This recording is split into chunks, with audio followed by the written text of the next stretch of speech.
Let's start the last session of today.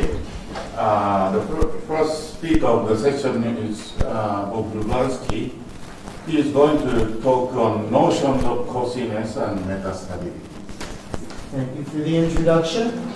I have since been informed that the original plan of my having to speak for an hour has since been reduced to 40 minutes.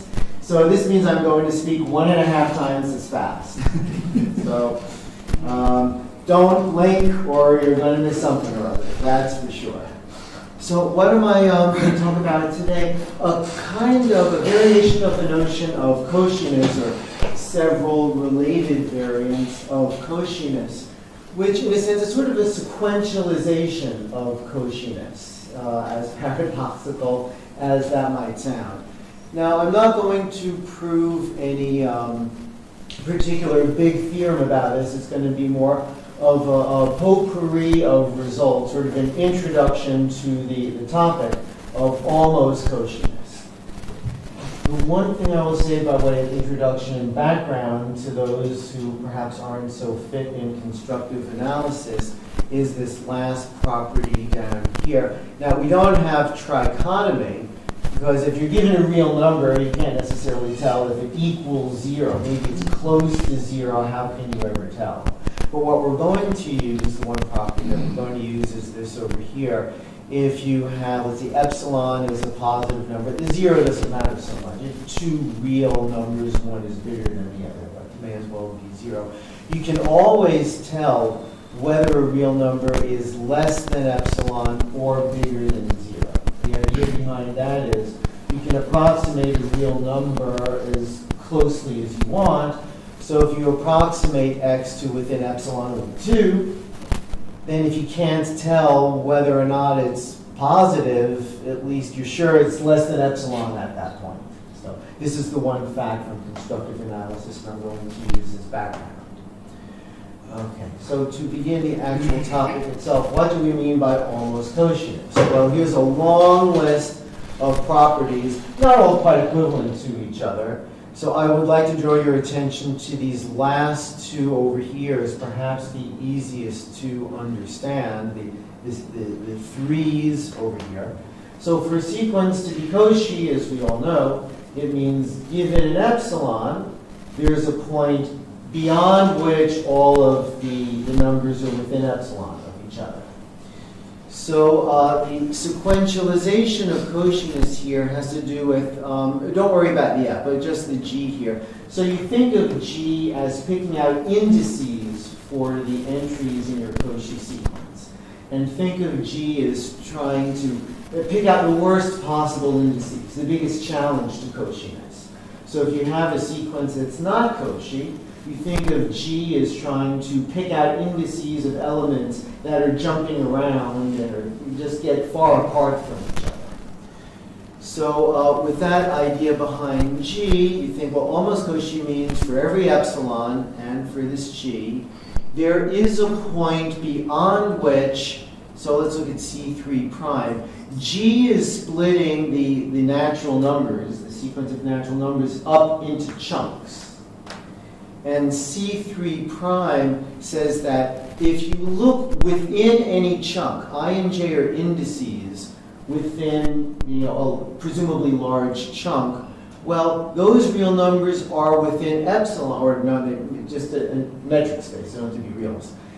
They are all within epsilon of each other, if it's almost Cauchy. So regular Cauchy would mean from some point on, all of the numbers are within epsilon. Almost Cauchy means if in advance you split the natural numbers up into blocks, then within each block they're all within epsilon of each other. You could imagine that for one block to the next, the values can be jumping up or get very apart from each other, but within a block they're all within epsilon. The unprimed version is not looking at blocks, but just the values that are actually picked out by the sequence G. These other properties are variants of those that we're going to be talking about a bit less. So what do we know? Well, why almost Cauchy? Why are we talking about this? Well, I'd like to do a little bit of justification that Hannes and I didn't just sort of, come up with this out of thin air. A couple of researchers, beforehand started to look at this for reasons of their own. So this is why we thought it might be worthwhile to analyze this notion a bit. Okay, so what about these properties? Are they all equivalent? Well, not quite. Also implicitly, constructive logic is being used here. Those primed versions are all equivalent, and the unprimed versions are, well, almost all equivalent to each other. Okay, so that's, so we are looking at perhaps some different properties here, but they're pretty similar to each other. So, if you assume countable choice, I'll speak about this more a bit later, but under countable choice, they're all equivalent. So, for a first approximation, we can just think, okay, we're just looking at one property here, almost Cauchiness. So, fairly obvious principle that you might think of, if a sequence is almost Cauchy, does that mean that it's actually Cauchy? It shouldn't be hard to see that a Cauchy sequence is almost Cauchy, but is every almost Cauchy sequence, is it Cauchy? The intuition behind here, thinking somewhat classically here, if you had a sequence that wasn't Cauchy, looking at the contrapositive of this, if it weren't Cauchy, pick out the indices of those elements that are jumping around a lot. And that would be your witness that the sequence was not almost Cauchy. So you could ask, well, is every almost Cauchy sequence Cauchy? That's a fair question. Is that true? Well, not so directly.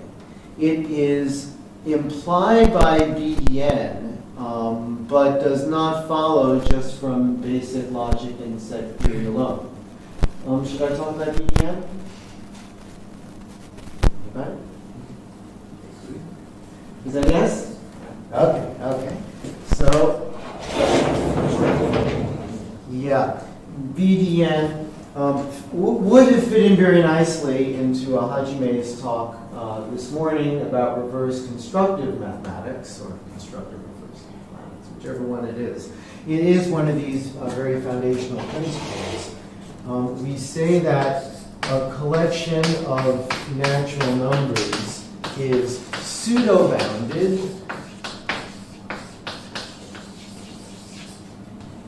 if for all sequences, you pick out a sequence of members of this set, that sequence, the sequence AI, is eventually bounded by the identity function.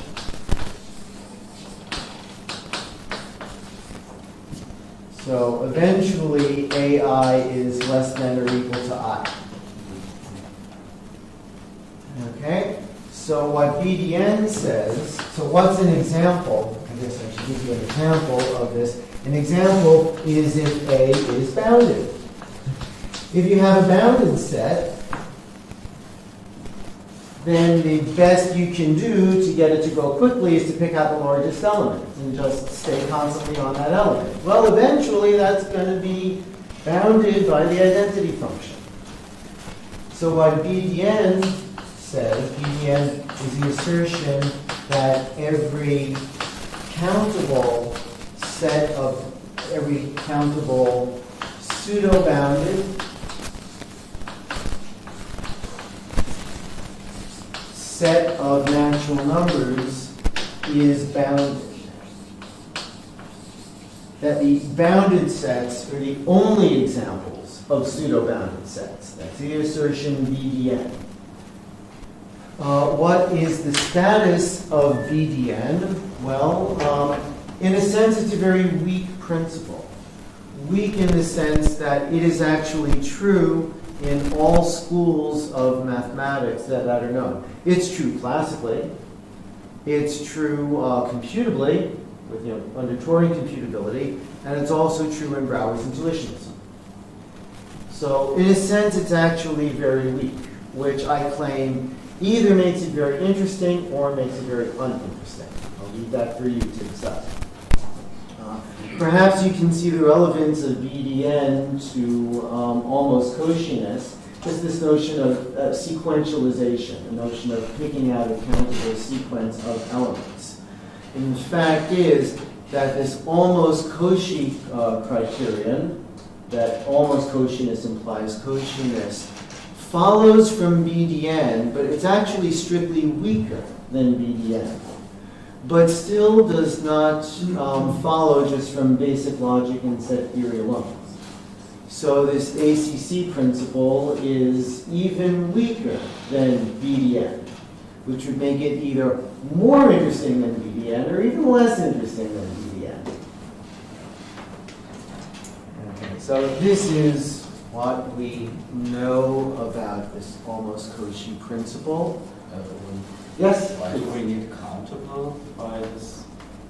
Not every set of natural numbers is either finite or countable. If you think in terms of Turing computability, if you take, for instance, the complement of the complete computably enumerable set, then you can't enumerate it. So that's not countable. Countable means the range of a function with domain in natural numbers.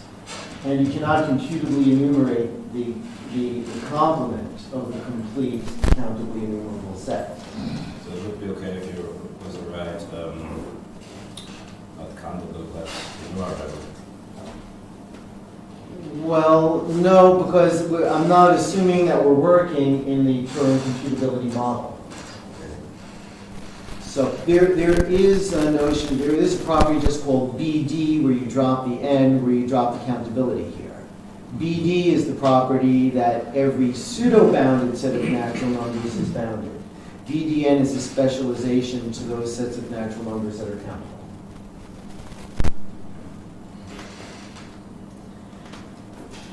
Okay, so there is some positive information that we do know about this almost Cauchy criterion. It may have slipped by, and I said it once rather quickly, that this property of almost Cauchiness is not restricted to just the sequences, the Cauchy sequences, or sequences of real numbers. It applies to any metric space. But the fact is that if you're interested in this ACC condition, it suffices to look at sequences of real numbers. So the reals are, perhaps I should say, the generic case or the complete case for the ACC condition. And it also suffices to look at monotonic sequences of real numbers to decide the ACC condition. So, okay, so it suffices, at least for ACC, to think about almost Cauchy sequences of real numbers. Okay, so metastability. What is metastability? Well, metastability has a certain cachet within the mathematical community because Terence Tao spoke about it. As a matter of fact, there were some logicians, Jeremy Avigad and Henry Tausner and a couple of other people who wrote about metastability before Tao did, and they had a different name. And then when Tao independently started to talk about it, he came up with the word metastability. And those guys said, there's no way that our terminology is going to succeed at this point. So they changed their name to metastability. Tao's program here was trying to pull the computational content out of a lot of mathematics. And he kind of thought the notion of Cauchiness didn't really capture full computational content. He wanted to know what was the computational content of Cauchiness. Because if you say, well, okay, so for every epsilon there is a place, that could be computational, but beyond which everything stays within epsilon, well, you can't really compute the beyond which, because now you're quantifying over an infinite set. And that's not really so computational. So Tao didn't think the notion of Cauchyness was fully computational. So he developed the notion of metastability to bring out the computational content of Cauchyness from his point of view. So what's metastability here? He said, well, okay, so for every epsilon, we've seen this before, and for every f, which you think, again, is picking out indices, there is one block. Now, the blocks over here begin with M, and all f is doing is picking out the top part of the block, the top point. So he was saying, within this interval, all of these distances are less than epsilon. Okay, so this is a finitary assertion over here. You only have to look at this is some finite sequence over here. This can be checked. You're not looking from some point on out to infinity. It's only within a finitary block. So this is a finitary principle over here. What does this have to do with the almost Cauchyness that I'm speaking about? Well, let's look over here. So this is metastability. This was one of the principles here. This was C1 prime. I didn't ask you to focus on it, but let's focus on it now. It's very similar to C3 prime. For every epsilon and for every sequence of indices, there is some point beyond which each of those blocks has this property. Metastability doesn't say there is some point beyond which. All it says is there is one of those blocks. So not identical, but similar.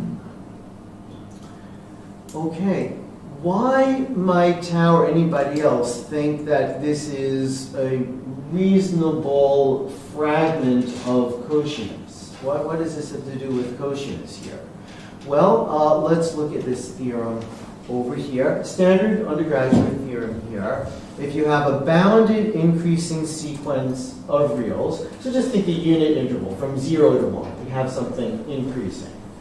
Now, we all know that that closed interval is compact, and one of the properties of compactness is that any such bounded increasing sequence would have to converge. It would have to be a Cauchy sequence.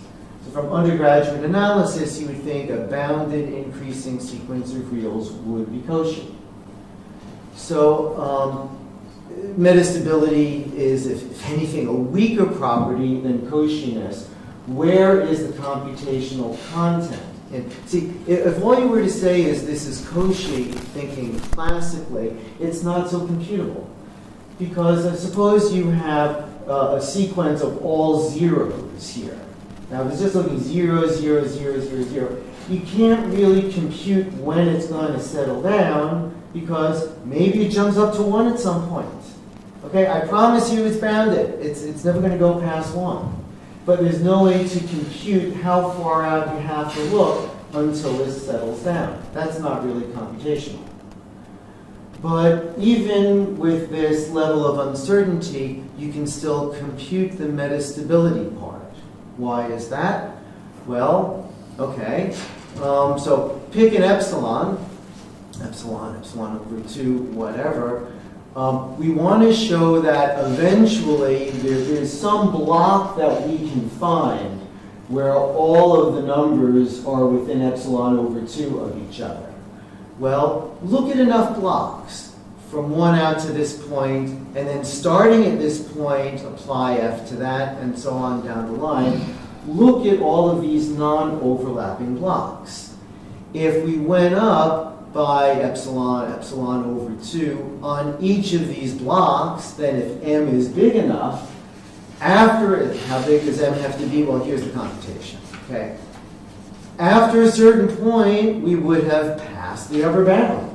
If you go up a preconceived amount each time, then you look far enough, you've exceeded the bound. And this is not possible under the hypotheses, and that proves the metastability of any such sequence.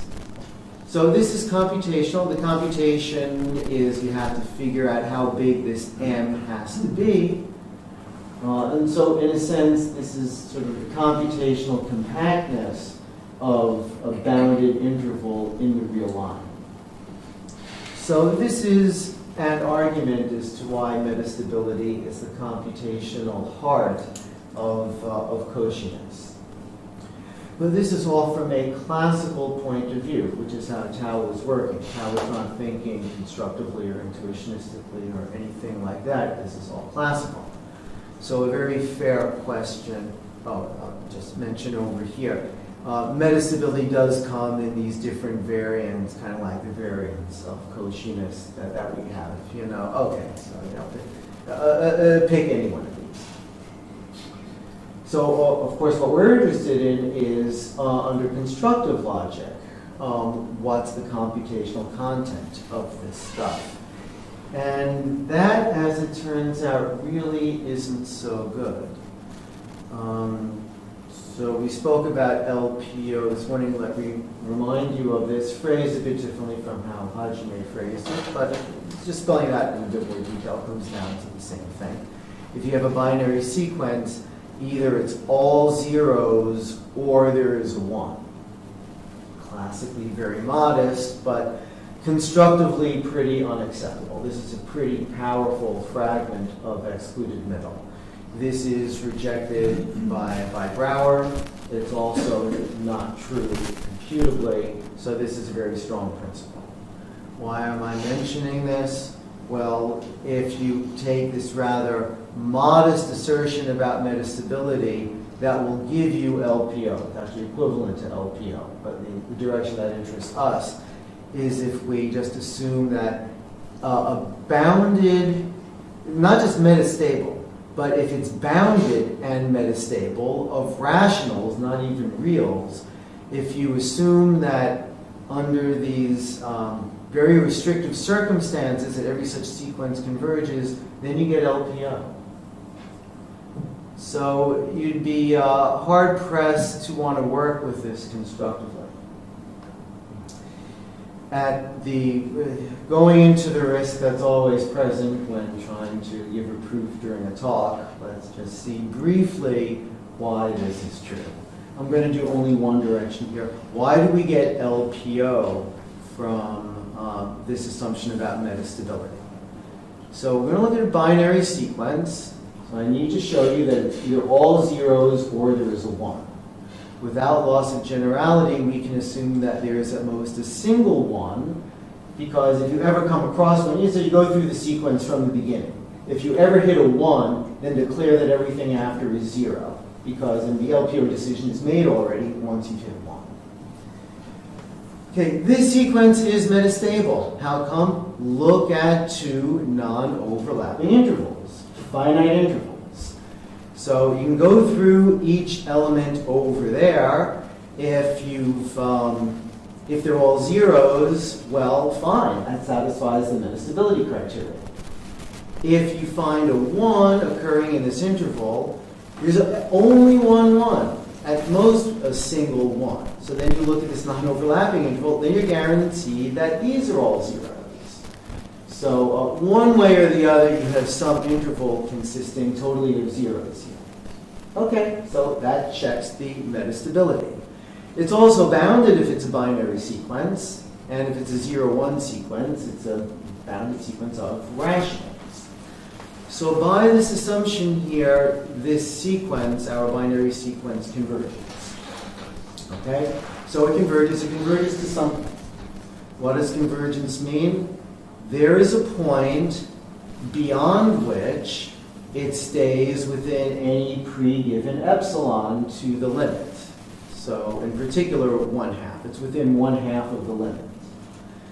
So now look at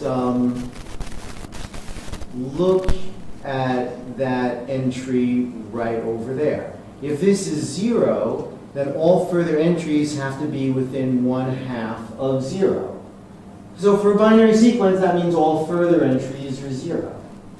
So all you have to do is check all the finitely many terms that show up before this one, and you'll either find a 1 or you'll know the entire sequence is 0. Of course, well, what would the other possibility, maybe this number isn't 0, maybe this entry is 1, in which case you also have your answer. One way or the other, you have your answer, and so LPO is good. Okay, good enough for the moment? Okay. So, presumably metastability, as cool as it might be for certain purposes, constructively, you better handle it with kid gloves. I will not go through this proof here, but you get something similar, LPO being equivalent to another fairly modest statement about metastability. If you have a metastable, non-decreasing sequence, that it's bounded. Similar kind of manipulation will get you LPO from that. Okay. So much for metastability. The final topic I would like to address today has to do with choice.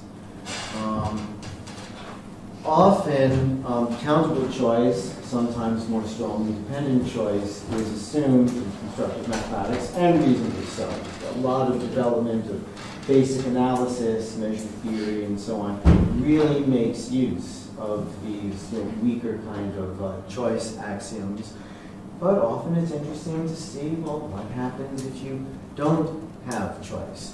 So here are these principles just to remind you. So there are the C3s again, just to remind you what it was. Here's the diagram here. Assuming countable choice, these are all equivalent.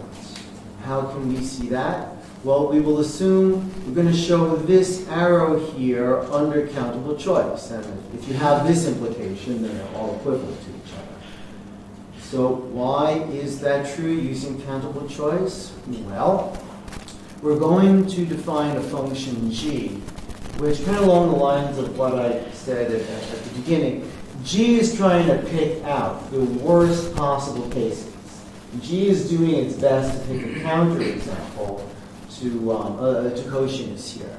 So you go through these blocks and so we're given a G over here. And so this is the dichotomy I said at the beginning that you could decide. Given any pair of indices, you can decide whether the distance is not greater or less than epsilon, but less than epsilon or greater than epsilon over 2. Of course, both could be true, and you're going to have to decide, in that case, you're going to have to decide between the two of them. That's where the countable choice comes into play. So using countable choice, we can decide, well, is this true? This is a finite quantifier here, so that's not a problem. Either this is true or this is true. So those are the indices that we're going to pick out. If this happens for all of, if this eventually happens all the time, then that witnesses C3 prime for that G.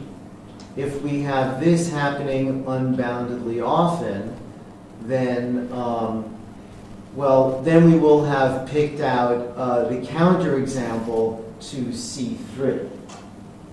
So better way to put it, assuming C3, this cannot happen unboundedly often. And so since we're picking out the worst possible counterexamples here, then eventually this has to happen, and that witnesses C3. We're trying to prove C3 prime. So that would be the witness to C3 prime, because this cannot happen unboundedly often in that case. Let's try and pick out the worst possible counterexamples. Okay, so that shows using countable choice that we have this implication. What if we don't have countable choice? Can we come up with a counterexample to this implication? That is, can we come up with a model in which C3 is true, but C3 prime is not true? Let me just mention on the side here, why do I think this might be interesting for you guys? Why might you be interested? in this? Well, one reason you might be interested is if you want to see what the world looks like without choice. I mean, what really happens when you lose choice? Okay, well, this is an example of these subtle distinctions that you can make when you don't have choice. I will be honest here and say my personal interest in this argument is I like the model construction. It's, even if you don't care about the results, I just think it's a nice model construction. Matter of taste, okay. There's sort of these intricate things that you're building over here. Okay, so what's the task here? So we want C3 to be true, but C3 prime is going to be false. How can we make this false? Well, we're going to have to find a counterexample epsilon. Well, all positive numbers are equal, epsilon may as well be 1. Okay, we're going to have to find a counterexample of G. What's that going to be? Well, G better be picking out large chunks. So we want big spaces over here. What's a paradigmatic example of a quickly growing function? The exponential function. G of n is just going to be 2 to the n. That's going to be our counterexample. Okay, so with those choices of epsilon and G, we want to show that there's no natural number n beyond which this thing happens. How is that going to work? Well, let me show you the picture over here. The ultimate model will be a Kripke model. The Kripke model is based on a very simple partial order. There's going to be a bottom node and one successor node. The bottom node is going to look much like the standard, thinking like a set theorist here, using set theoretic notation, the standard universe of V. So in particular, the natural numbers at the bottom node will be the standard natural numbers.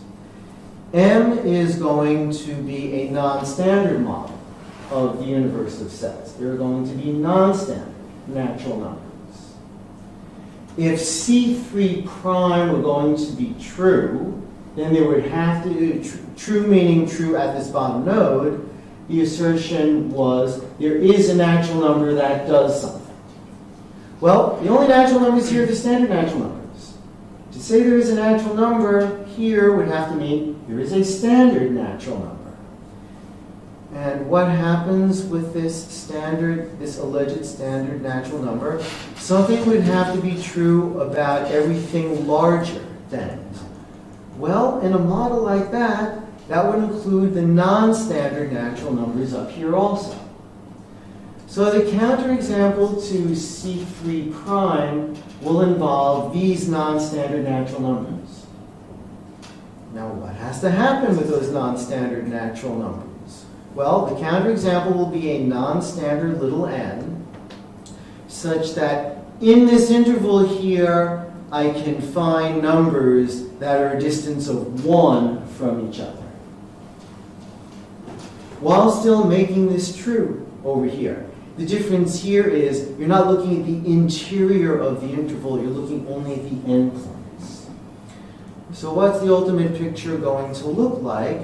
Well, here we have a sequence, okay, which is 0, 0, 0. It's all zeros. Maybe it switches a little bit, 0 plus or minus a very tiny epsilon. When we get to this non-standard part, the sequence grows from 0 up until 1 and then goes back down to 0.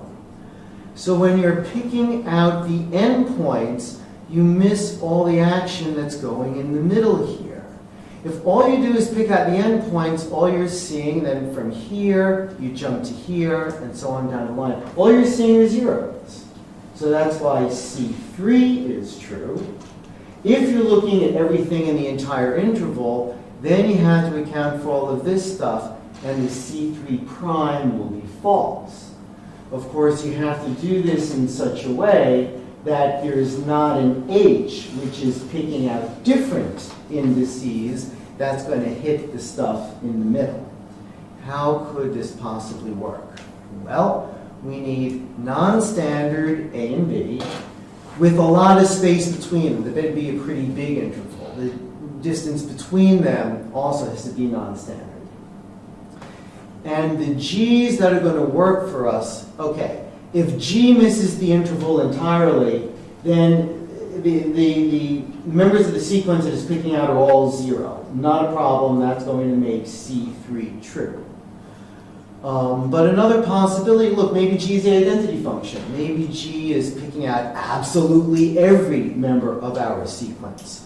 Well, in that case, like the difference between them is going to be a standard natural number. And so the distance in the sequence between the real numbers there is going to be infinitesimal. It's going to be infinitely small, and that also won't be a problem. This is supposed to be true for every ground model, G. Well, I mean, first of all, let me point out how is it that we can find a model with non-standard elements like this with this property for every G in V. This is an ultra-power construction. It's a standard construction from model theory.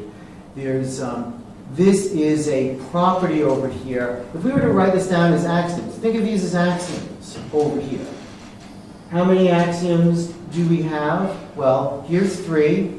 A is non-standard, or A is bigger than 0, A is bigger than 1, A is bigger than 2. That's a countable list. Similarly for these. How many ground model functions do we have? Continuum many. So this is a theory with or it's a type, actually, of size continuum. There's a notion for model theory of saturation. Kappa saturation means every type of size less than kappa can be realized in the model. So we need a model which is continuum plus saturated.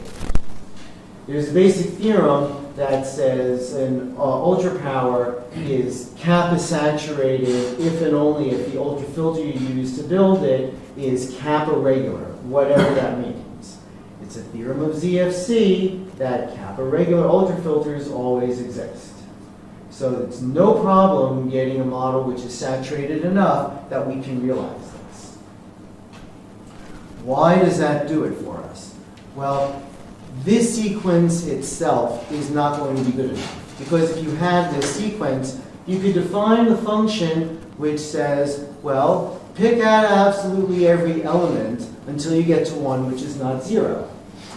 Then look at this, wait until you get down back to 0, go to the endpoint, so just skip all these nodes over here. From here, did I say endpoint? I meant midpoint. Go to the midpoint and then go over here. You can define that from this sequence over here. So this sequence alone isn't going to be quite enough for us. We have to fuzz this up. Imagine that instead of this sequence here, we have a tiny, tiny interval around each of these values here, and we remain vague about exactly what these values are. We'll just sort of fuzz the interval up. So you can't really tell when the sequence stopped being 0. And then you also can't tell when it starts to be 0 again. How can we do this fuzzing up over here?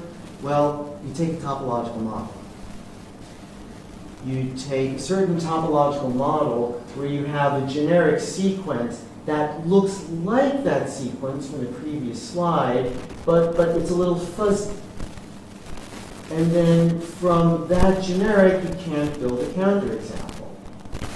Okay, now you can very reasonably object, okay, well, maybe you can't build this counterexample from, or this bad sequence of indices from the generic in this topological model, but you can still get this bad sequence from this over here. Well, what's the solution to that? You have to throw that original sequence away. This was just the backbone that we used to build the topological model. And then once you build the topological model, you take an inner model consisting of the generic from the topological model, but you throw this stuff away. And now all of a sudden, the only sequences of natural numbers that exist at this bottom node are those that come from V itself. And that construction doesn't.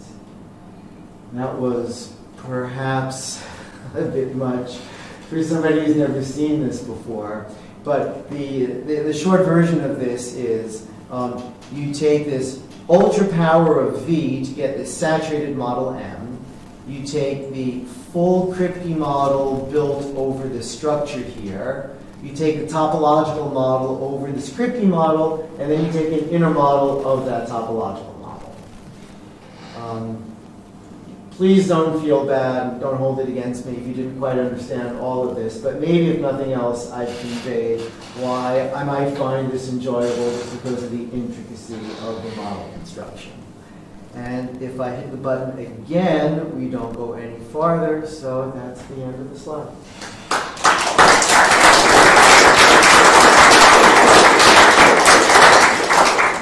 Any question? Comment? Can I see the slide again before the section of choice? I'm sorry, can you say that again? Can I see the slide just before the section of choice? Which slide? Oh, the proof using choice? Without before choice. So. Tell me when to stop. You don't mean this slide, do you? Previous one. Back?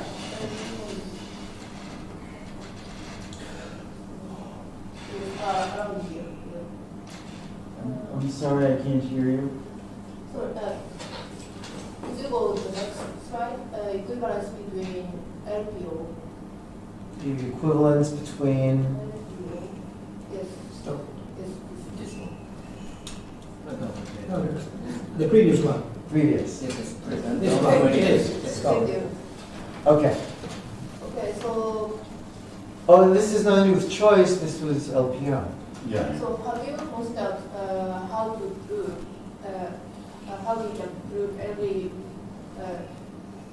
non-decreasing, bounded non-decreasing sequence of rationals is metastable? Have you Oh, non-decreasing and bounded? bounded? Oh, well, that would be the argument Okay, so back. okay. Yeah, that would be this over here. It's bounded, increasing or non-decreasing, it would end up being the same. Okay. Yeah, this would take care of it. Yeah, this is just true. This is just outright true. Ready? Nice to see that you're using non-standard models here, because one of these questions about the almost Cauchyness came from trying to make a constructive constructive non-standard characterization of the concept. So it's interesting to observe that in classical non-standard analysis, you can go a long way with just a cofinite non-principal extension of the cofinite filter.